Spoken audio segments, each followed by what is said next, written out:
Mes salutations à vous qui avez réussi la grâce et l'opportunité de nous suivre en vidéo. Aujourd'hui encore, Dieu par sa grâce nous a disposé un message très important qui sera d'une bénédiction énorme pour chacun de nous. Aujourd'hui, nous allons partager sur la postérité d'Abraham. Et pour commencer déjà, nous serons dans les livres de Hébreux chapitre 2 verset 16. Écoutez ce que la Bible dit. Car assurément, ce n'est pas à des anges qu'il vient en aide, mais c'est à la postérité d'Abraham. Ici, la Bible parle bien de Dieu. C'est l'apôtre Paul étant en train de parler, de prêcher. Il nous précise cet élément qui est très important, que Dieu, même s'il a besoin d'aider, Dieu, même s'il a la capacité d'aider, mais son aide n'est pas destinée à tout le monde. L'aide de l'Éternel, l'aide de Dieu est uniquement destinée à la postérité d'Abraham. Non aux anges, mais à la postérité d'Abraham. C'est une écriture qui m'a poussé à beaucoup réfléchir, à me poser beaucoup de questions.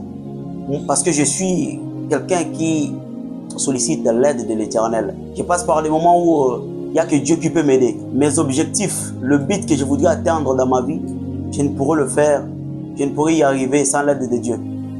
Mais là, lorsque je lis cette écriture, je me rends compte que si je ne suis pas de la postérité d'Abraham, alors l'aide de l'Éternel ne me sera jamais destinée. Moi qui suis un Congolais, toi qui me suis, je ne sais pas de quelle nationalité tu es. Et il se peut que tu ne sois pas juif. Parce qu'on parle de, quand on parle de la postérité d'Abraham, cela concerne les Hébreux, ça concerne les Juifs. Mais moi et toi, nous ne sommes pas de cette postérité. Par quel mécanisme cette écriture peut nous concerner? Par quel mécanisme cette écriture peut nous cibler? C'est ça l'objectif de notre enseignement ou de notre prédication de ce moment. Et pour toi qui nous suis, je t'invite déjà à ne pas oublier à t'abonner et surtout à activer la cloche de notification pour que tu sois informé en temps réel de toutes les nouvelles vidéos que nous allons mettre dans notre chaîne. Car ces vidéos-là visent ta bénédiction et elles visent ton salut. Assurément, c'est à la postérité d'Abraham que Dieu vient en aide. Si vous voulez comprendre cette écriture, il sera très important de faire appel à d'autres écritures, ainsi pour voir de quelle postérité il s'agit et à quelle mesure, moi et toi, nous pouvons nous approprier cette écriture pour que nous bénéficions de l'aide de l'Éternel. Et pour comprendre tout cela, nous allons remonter jusque dans le livre de Genèse. Nous serons dans Genèse chapitre 21, verset 12e. Écoutez ce que la Bible dit. Mais Dieu dit à Abraham que cela ne déplaise pas à tes yeux, et à cause de l'enfant et de la servante. Accorde à Sarah tout ce qu'elle te demandera, car c'est d'Isaac que sortira une postérité qui te sera propre. Je bénis Dieu pour cette écriture. Vous serez d'accord avec moi que Abraham a eu 8 enfants. Abraham a engendré avec 3 femmes. La première femme, c'était la servante de Sarah, la femme légitime d'Abraham, au nom d'Agar. Avec elle, Abraham aura le premier fils, le tout premier fils qui est Ismaël. Et après ça, Abraham aura aussi le deuxième fils qui est Isaac. Isaac qui sera enfanté par Sarah, sa mère. Et après la mort de Sarah, la Bible dit Abraham va prendre une concubine au nom de Ketura. Et avec Ketura, Abraham aura maintenant 6 enfants. Ce qui fait au total 8 enfants. Mais lorsque nous lisons cette écriture, Dieu précise avec quel enfant il a voulu donner une postérité à Abraham. Ismaël, bien qu'il soit le premier-né, Ismaël, bien qu'il soit celui qui avait vu le soleil en premier, mais Ismaël n'était pas l'enfant avec lequel Dieu avait prévu d'accomplir la promesse de la postérité à Abraham. Dieu ici nous donne le nom de l'enfant par qui Dieu voulait donner la postérité à Abraham. Donc, ici, Isaac est considéré comme la postérité d'Abraham. Et maintenant, si on doit lier cette écriture avec l'écriture de base que nous venons de lire, nous devons chercher aussi à la lumière des écritures à quel moment Isaac a bénéficié de l'aide de l'Éternel. J'aime la parole de Dieu pour ces grandes précisions. Vous serez d'accord avec moi que dans Genèse 22, lorsque vous commencez au tout premier verset, Dieu va demander à Abraham, prends ton fils, ton unique, Isaac, celui que tu aimes, et tu vas l'offrir en holocauste dans l'une des montagnes que je te montrerai. Et la Bible montre clairement que Abraham avait obéi à l'ordre de l'Éternel. Abraham a pris son fils Isaac, qui est sa postérité, va l'amener au sommet de la montagne pour le sacrifier. La Bible dit, lorsque Abraham a étendu sa main, tenant un couteau qui était sur le point d'égorger son enfant, la Bible dit l'ange de l'Éternel. J'aime cette précision. La Bible dit l'ange de l'Éternel parla du haut des cieux et appela Abraham. Abraham répondit, mais voici. Et Dieu va lui dire, ne précipite pas ta main sur ton fils. Béni soit le nom de l'Éternel. J'ai compris que l'ange qui est venu intervenir pour la faveur d'Isaac, juste avant qu'il ne soit égorgé par son père Abraham, cet ange-là, c'était l'Éternel lui-même. Voilà là où Hébreux 2, verset 16, prend tout son sens. Isaac était sur le point d'être tué. Isaac était sur le point d'être exécuté. Mais juste en ce moment précis, Dieu va intervenir. Et ici, il sera qualifié comme étant l'ange. J'ai béni Dieu. Parce que quand je vois ces choses, David m'appelle dans Psaume. Oui, il m'appelle dans Psaume. Parce que lorsque vous lisez Psaume 34, verset 8, la Bible dit, l'ange de l'Éternel campe tout autour de ceux qui le craignent. Ah, j'ai compris ceci. Isaac a bénéficié de l'aide de Dieu. Premièrement parce qu'il est la postérité d'Abraham. Il avait l'aide dont il avait besoin, c'était d'être épargné de la mort. Et l'Éternel a secouru la postérité d'Abraham. Donc Isaac a été bénéficiaire de l'aide de l'Éternel parce qu'il est de la postérité d'Abraham. Deuxièmement aussi, Isaac a bénéficié de l'aide de l'Éternel parce qu'il est de la nature de celui qui craint Dieu. Voilà pourquoi l'ange de l'Éternel est venu camper tout autour de lui pour le délivrer de la mort. J'ai béni l'Éternel. Avant d'évoluer déjà, retiens bien-aimé, par rapport à ce qu'on a établi jusque-là, si tu veux bénéficier de l'aide de l'Éternel, marche dans la crainte de Dieu. Au-delà d'être la postérité d'Abraham, tu dois marcher dans la crainte de Dieu. Et Isaac est celui qui a marché dans la crainte de Dieu.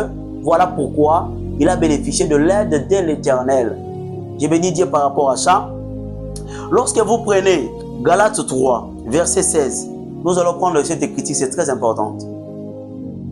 Or, les promesses ont été faites à Abraham et à sa postérité. Il n'est pas dit « et aux postérités », comme s'il s'agissait de plusieurs, mais en tant qu'il s'agit d'une seule, et à ta postérité, c'est-à-dire à Christ. Et que bénisse l'apôtre Paul pour cette grande précision. Vous allez remarquer, là où nous venons de lire, la Bible a qualifié Jésus-Christ de la postérité d'Abraham. Donc, lorsque la promesse a été faite à la postérité d'Abraham, cette promesse concernait Jésus-Christ. J'ai béni Dieu ici parce que ici, Isaac est établi comme étant l'ombre et Jésus est établi comme étant la réalité. Donc, ce qui se passe là au sommet de la montagne, laisse-moi te dire, bien-aimé, ce sont des choses qui annonçaient ce qui devait arriver à l'avenir. Et lorsque Jésus est venu, il est venu comme l'accomplissement de ce qui s'est passé autrefois ou de ce qui s'est passé avant lui. Voilà pourquoi il dira dans Matthieu 5, verset 17, que ne pensez pas que je sois venu abolir la loi. Je suis venu plutôt pour accomplir la loi. Donc Jésus est l'accomplissement de ce que Isaac a fait. Autrement dit, Jésus est le véritable Isaac. Jésus, mieux encore, il est la postérité d'Abraham. Mais si Jésus est la postérité d'Abraham, quand est-ce que Jésus a bénéficié de l'aide de l'Éternel? Parce que c'est seulement à la postérité d'Abraham que Dieu vient en aide. Cherchons à la lumière des Écritures pour comprendre quand est-ce que Jésus, comme étant la postérité d'Abraham, a bénéficié de l'aide de l'Éternel. Vous allez remarquer, lorsque vous prenez le livre de Matthieu, verset 13, écoutez très attentivement ce que la Bible dit. Lorsqu'ils furent partis, voici un ange du Seigneur. Il s'agit encore d'un ange ici. Voici un ange du Seigneur apparut en songe à Joseph et dit, lève-toi, prends le petit enfant et sa mère, fuis en Égypte et reste-y jusqu'à ce que je te parle, car Hérode cherchera le petit enfant pour le faire périr. Jésus, comme étant la postérité d'Abraham, lorsqu'il est né, il a voulu être tué par Hérode le roi. Celui-ci sentait que son trône était menacé par l'arrivée de Jésus. Mais l'ange, de la même manière qu'il avait annoncé à Abraham d'épargner son fils de la mort, l'ange va apparaître à Joseph pour lui dire, amène le petit enfant en Égypte, éloigne-le de ces pays jusqu'à ce que je te parle et que tu reviennes dans les pays. Pourquoi? Parce que de la même manière que Abraham a voulu tuer Isaac, Hérode aussi voulait tuer Jésus. Or, Jésus, c'est la postérité d'Abraham, gloire au Seigneur. Voilà pourquoi l'ange qui est apparu à Joseph pour l'avertir du danger que courait l'enfant, c'est l'ange de l'Éternel qui campe tout autour de ceux qui craignent Dieu. Jésus est l'image de celui qui craint Dieu. Jésus est l'image de celui qui craint Dieu parce qu'il n'a jamais connu de péché. Il n'a jamais connu de souillure. Il n'a jamais connu d'impureté. Voilà pourquoi l'ange va camper autour de lui pour épargner sa vie du danger, pour épargner sa vie de la mort. Joseph va obéir et l'enfant Jésus sera épargné de la mort. Mais pourquoi? Justement, parce qu'il est la postérité d'Abraham. Oh, j'ai béni l'Éternel. Toi qui me suis, si réellement tu crois que tu es de la postérité d'Abraham, c'est que l'aide de l'Éternel, avant la fin de cette prédication, va te localiser. L'aide de Dieu va te cibler. Tu seras erré et tu vas témoigner la grandeur de Dieu. On a commencé par Isaac comme la postérité. Nous sommes arrivés jusqu'à Jésus comme la postérité. Mais il reste un point très important. Par quel mécanisme ces écritures que nous venons d'aborder peuvent te cibler ou peuvent te concerner? J'ai béni l'Éternel. Galates 3, verset 29.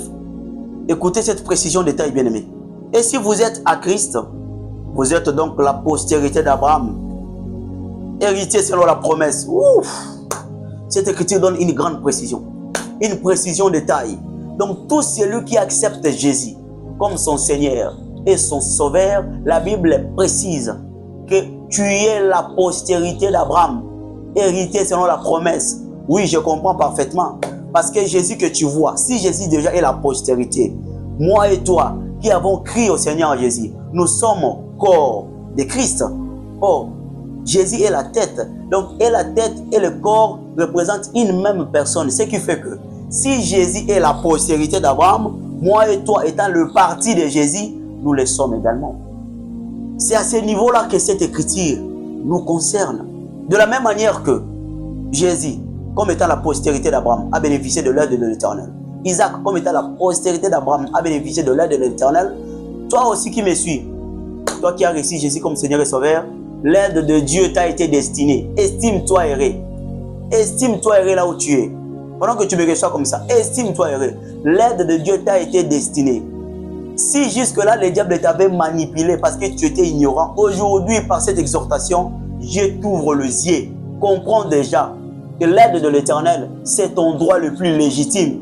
L'aide de l'Éternel, ce n'est pas quelque chose que tu dois recevoir en suppliant, mais c'est quelque chose qui te revient de droit. Voilà pourquoi, par le ministère de la parole que Dieu nous a donné, Dieu nous envoie pour remettre l'ordre. Il est temps que l'ordre de Dieu règne dans ta vie. Il est temps que tu bénéficies de l'aide de l'Éternel. Je déclare sur ta vie, bien-aimé, toi qui as reçu Jésus, toi qui passes par des difficultés, toi qui as reçu Jésus, mais jusque-là, rien ne va dans ta vie. Toi qui as reçu Jésus, mais jusque-là, ta vie est caractérisée par de multiples combats, par de multiples attaques. Que l'aide de l'Éternel te localise. Que l'aide de l'Éternel localise ta maison. Que l'aide de l'Éternel localise tes activités.